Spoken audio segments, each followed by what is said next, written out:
بسم اللہ الرحمن الرحیم۔ رسول پاک صلی اللہ علیہ وسلم نے فرمایا، جنت کا پانی کا اگر ایک قطرہ کوئی ناخن سے بھی چھوٹا ہو، اگر کسی میں ڈبو کر اٹھاتا ہے تو اتنا ہی جنت سے ظاہر ہو جائے تو اس وجہ سے تمام آسمان اور زمین کے کنارے جگمگا اٹھیں گے۔ جو اللہ سے اپنی ضروریات و حاجات نہیں مانگتا،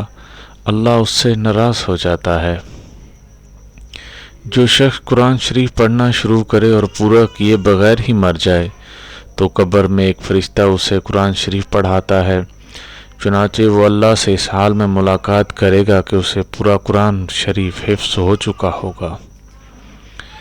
اللہ تعالیٰ فرماتا ہے کہ میرے اس مومن بندے کا جس کا میں کوئی عزیز چیز دنیا سے اٹھا لوں تو اس پر اسے ثواب کی نیت سے صبر کر لے تو اس کا بدلہ میرے لیے یہاں جنت کے سوا کچھ نہیں ہے۔ مومن مرد اور مومن عورت کی جان، اولاد اور مال میں آزمائشیں آتی رہتی ہیں، یہاں تک کہ جب وہ مرنے کے بعد اللہ تعالیٰ سے ملاقات کرتے ہیں تو اس پر کوئی گناہ نہیں ہوتا۔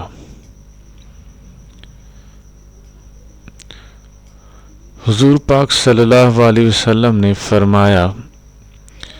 جب مجھے کوئی پریشانی ہوتی ہے تو میں یا حیو یا قیوم برحمتک استغیث کا وعظ کرتا ہوں تو اللہ تعالیٰ وہ میری پریشانی اور غم کو مجھ سے دور کر دیتا ہے۔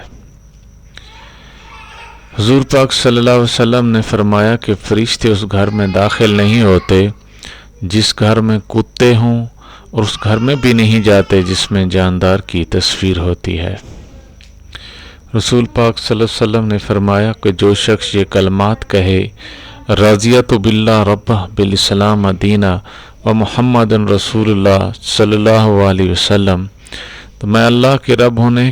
اسلام کے دین ہونے اور محمد صلی اللہ علیہ وسلم کے رسول ہونے پر راضی ہوا تو اللہ تعالیٰ اس کے لیے جنت واجب فرما دیتا ہے۔